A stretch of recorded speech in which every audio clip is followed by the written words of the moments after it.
మీరిప్పుడు పవన్ కళ్యాణ్ గారు కౌలు రైతులకు డబ్బులు ఇచ్చినప్పుడు కానివ్వచ్చు, లేదా మీ పార్లమెంటరీ సెగ్మెంట్లో మచిలీపట్నం, కైకలూరు, పెడన ఈ అసెంబ్లీ సెగ్మెంట్లో కైకలూరు లేదులేండి. ఆయన సభలు నిర్వహించినప్పుడు నేను చెప్తుంది. అందులో కైకలూరు లేకపోయినా పెడన, మచిలీపట్నం, అవినిగడ్డ పెట్టారు కదా. ఆ సభలో పెట్టిన వల్ల అంటే మామూలుగా పొత్తు ఉంటుంది అని చెప్పేసి అన్న. మీరు ఆ సమయంలో వైసీపీలో ఉన్నారు.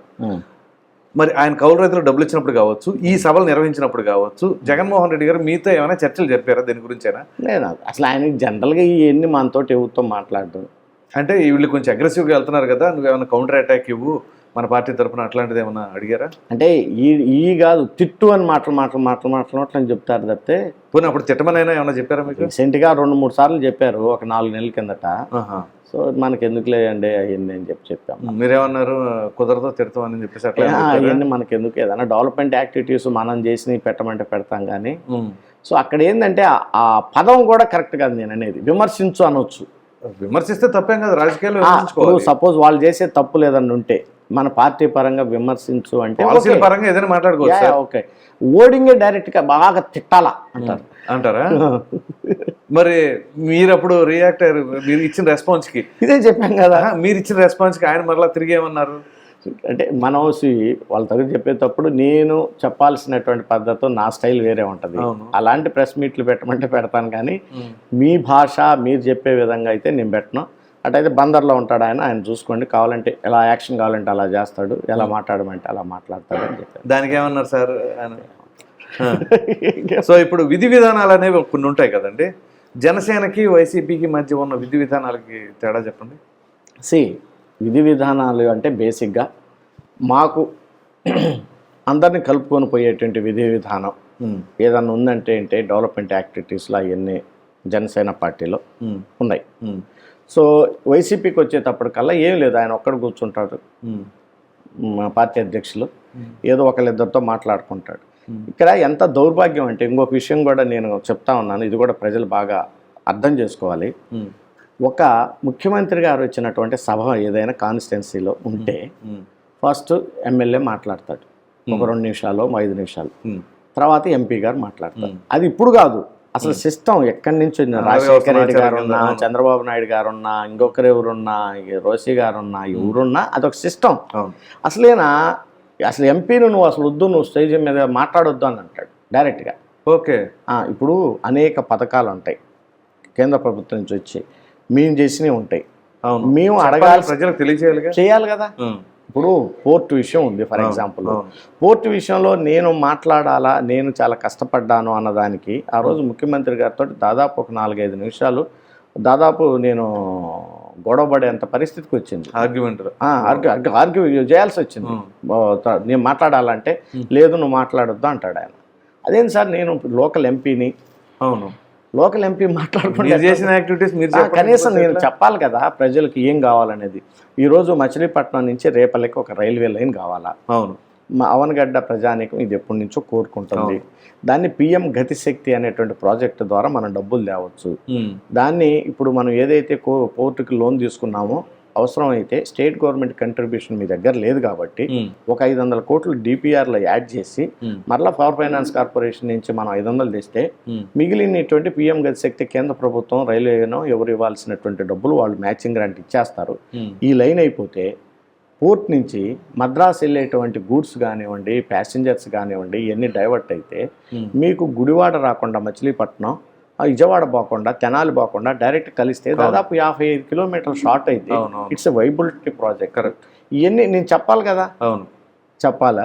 సరే, నేను ఒక ఎంపీగా నా బాధ్యత అవన్నీ ప్రజలకు తెలియాలా?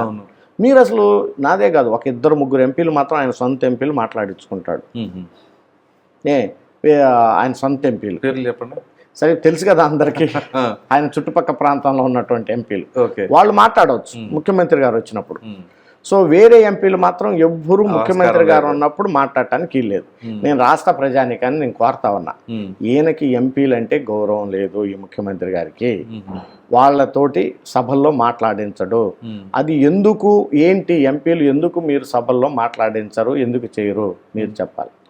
మీరు పార్లమెంట్కి వెళ్ళేటప్పుడు ఏదైనా సరే ఒక చిన్న బ్రీఫింగ్ లాగా ముఖ్యమంత్రి గారు పిలిచి, ఇదిగోండి ఈ ఇష్యూస్ మీద మాట్లాడండి, ఇవి రేస్ చేయండి పార్లమెంట్లో మనకు అనేక రకాల సమస్యలు ఉన్నాయి, మనకు రావాల్సిన హక్కులు ఉన్నాయి, ఇది మాట్లాడండి అని చెప్పేసి ఎప్పుడైనా మాట్లాడారా?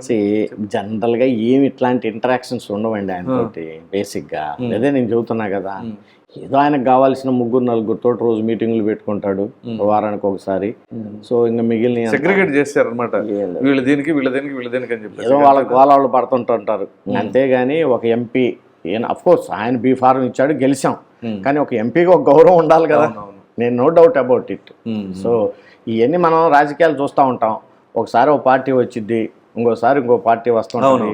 సో ఏదైనా ఇప్పుడు మరి 2014లో మరి మేము అనుకుంటే మరి ఎందుకు గెలవలేదు ఆయన, మేమందరం ఎంపీలుగా నేను కూడా గెలిచాం కదా. సో ఉన్నప్పుడు ప్రజలు వాళ్ళు ఈ పలానా పార్టీని గెలిపించాలనుకున్నప్పుడు ఆ పార్టీని గెలిపిస్తారు. కరెక్ట్, మీరే ఇచ్చారు బీఫారం, నేను కాదంటలేదు. అయినా మీరు ఎంపీలకు ఇవ్వాల్సిన గౌరవం మీరు ఎక్కడ ఇచ్చారో అసలు ఈ పార్టీ ఆత్మ పరిశీలన చేసుకోమని చెప్పి నేను కోరుతాను. సార్ అయితే ఇప్పుడు మచిలీపట్నం కావచ్చు, మచిలీపట్నం చుట్టుప్రక్కల ప్రాంతం కావచ్చు, మత్స్యకార సోదరులు ఎక్కువ మంది ఉన్నారు. సో వాళ్ళ అభివృద్ధికి మీరు ఏ విధమైన కృషి చేస్తున్నారు? మత్స్యకారులకి ఈ రాష్ట్రంలో మచిలీపట్నం అనగానే మచిలీ అనగానే చేప. అసలు నా కాన్స్టిట్యున్సీ పేరే మత్స్యకారుల పేరు, అగ్నికుల క్షత్రియుల పేరు. కరెక్ట్. సో ఇక్కడ నాకు చేతనంత వరకు మీరు హిస్టరీ కూడా చూసుకోండి, దాదాపు 12 కోట్ల రూపాయల సిఎస్ఆర్ ఫండ్స్ మత్స్యకారుల కమ్యూనిటీకి తీసుకొచ్చారు. ఒక 2 బోట్లు, పెద్ద బోట్లు, అంటే మనం ఫారిన్ కంట్రీస్లో, యూరప్ కంట్రీస్లో, ఇటలీ, ఫ్రాన్స్ అక్కడ ఉండేటువంటి 1,65,00,000 రూపాయల ఒక్క బోట్ తోటి ఫ్రీగా ఈ 2 సొసైటీలకి యువతకి ఇవ్వబోతా ఉన్నా. డబ్బులు వచ్చినాయి, శాంక్షన్ అయినాయి, అకౌంట్స్లో ఉన్నాయి కలెక్టర్ గారి దగ్గర. సో వాళ్ళని ఒక 2 సొసైటీలకు మంచి బోట్లు తయారు చేసి ఇవ్వబోతున్నా. అదే రకంగా చిన్న చిన్న పడవలు వేసుకొని పోయేటువంటి వాళ్ళు సముద్రంలోకి, వాళ్ళకి ప్లాట్ఫామ్ జెట్టి కావాలి. అంటే ఇక్కడి నుంచి లోపలికి వెళ్ళటానికి, బోట్లోకి పోవటానికి, బోట్లో నుంచి బయటికి రావడానికి దట్ ఈస్ కాల్డ్ జెట్టి. ఒక ప్లాట్ఫామ్ ఉండాలి. అంటే మనం ట్రైన్ ఎట్లా అయితే ఎక్కుతామో ప్లాట్ఫామ్ ఉంటుందో అట్లా కావాలి, దట్ ఈస్ కాల్డ్ జెట్టి. ఆ జెట్టీకి లేక అనేక గ్రామాల్లో ఇబ్బందులు పడుతున్నారు. అంటే ఆ పడవకి ఇటు బోల్తా పడటం, ఇది చేయటం, అది ఉంటుంది, బ్యాలెన్సింగ్. సో అది ఇంపార్టెంట్ ఇష్యూ అగ్నికుల క్షత్రియులకి. సో దానికోసం దాదాపు ఒక 3 కోట్ల రూపాయలు అనేక చోట్ల తీసుకురావడానికి పెట్టాను, డబ్బులు వచ్చినాయి. అదే రకంగా ఈ డ్రై ఫిష్ ప్లాట్ఫామ్స్ కావాలి. అంటే ఎండు చేపలు, ఎండు రొయ్యలు చేసుకొని మార్కెట్లో అమ్ముకోవటానికి అవి మహిళా సోదరిమణులకు కావాలి బేసిక్గా. అవి ఒక 4 లక్షలు 5 లక్షలు పెట్టి అవి కూడా దాదాపు ఒక 70-80 ప్లాట్ఫారాలకి ఫ్రీగా తెప్పించాం. అదే రకంగా వాళ్ళకి వలలు, వాళ్ళకి కావాల్సినటువంటి ఆ ఏరియాలో సోలార్ లైట్లు, కొంత డ్రింకింగ్ వాటర్. సో ఇవన్నీ కూడా చేసి దాదాపు 12 కోట్ల రూపాయలు తీసుకొచ్చాం అనేక సంస్థల ద్వారా. అవన్నీ అకౌంట్స్లో ఉన్నాయి. నేను జీవో కాపీలతో సహా మొత్తం కూడా నేను అందరూ ఫిషర్మెన్ కమిటీ వాళ్ళకి ఇచ్చాను. సో ఇది కాగానే డెఫినెట్గా మనం దీన్ని ఇంప్లిమెంట్ చేసేటటువంటి చేస్తాం, అందులో ఎటువంటి డౌట్ లేదు. ఇదే కాదు, ఇంకా ఫ్యూచర్లో ఏం చేయాలో నాకు అవగాహన ఉంది. అగ్నికుల క్షత్రియులకి ఏ అవసరాలు ఉన్నాయి, మనం ఏ రకంగా వాళ్ళకి ఉపయోగపడాలనేది మీరు చూసుకోండి. గతంలో ఇక్కడ ఆంధ్రప్రదేశ్లో ఒక అగ్నికుల క్షత్రియుల కోసం సిఎస్ఆర్ ఫండ్స్ ఎంత పెద్ద మొత్తంలో తెచ్చినటువంటిది బహుశా ఎక్కడా లేదని నేనైతే అనుకుంటున్నాను. సో అదే రకంగా యానాదులు అనేటువంటి ఒక కమ్యూనిటీ సామాజిక వర్గం ఉంది. వాళ్ళకి కూడా చాలా వెనకబడినటువంటి వాళ్ళు. వాళ్ళది ఒక 3 కోట్ల రూపాయలు ఫ్రీగా నాబార్డ్ నుంచి ఒక ఎన్జిఓ ద్వారా ప్రయత్నాలు చేయించి అవన్నీ ఎక్స్ప్లెయిన్ చేసి అవి కూడా తీసుకొచ్చాం. ఓ 3 కోట్లు ఒక 500 కుటుంబాలకి వాళ్ళకు కూడా సీడ్ డెవలప్ చేయటం, ఏది మన క్రాబ్కి. అలాగనే వాళ్ళకి కావాల్సినటువంటి అవసరాలు ఒక 500 కుటుంబాలకు లబ్ధి పొందే విధంగా అవి కూడా శాంక్షన్ అయినాయి, అవి కూడా ఇంప్లిమెంట్ చేస్తాం. దానికి ఆర్డర్ కాపీ, జీవోల కాపీ వాళ్ళకి ఏదైతే ఉన్నాయో అది 8% వాళ్ళకి కూడా ఇచ్చాం. సో ఇట్లా ఏ కమ్యూనిటీని కూడా మనం అందరికీ సరైన ప్రాధాన్యత ఇస్తూ వాళ్ళకి కావాల్సిన అవకాశాలు కల్పిస్తూ ఉన్నారు.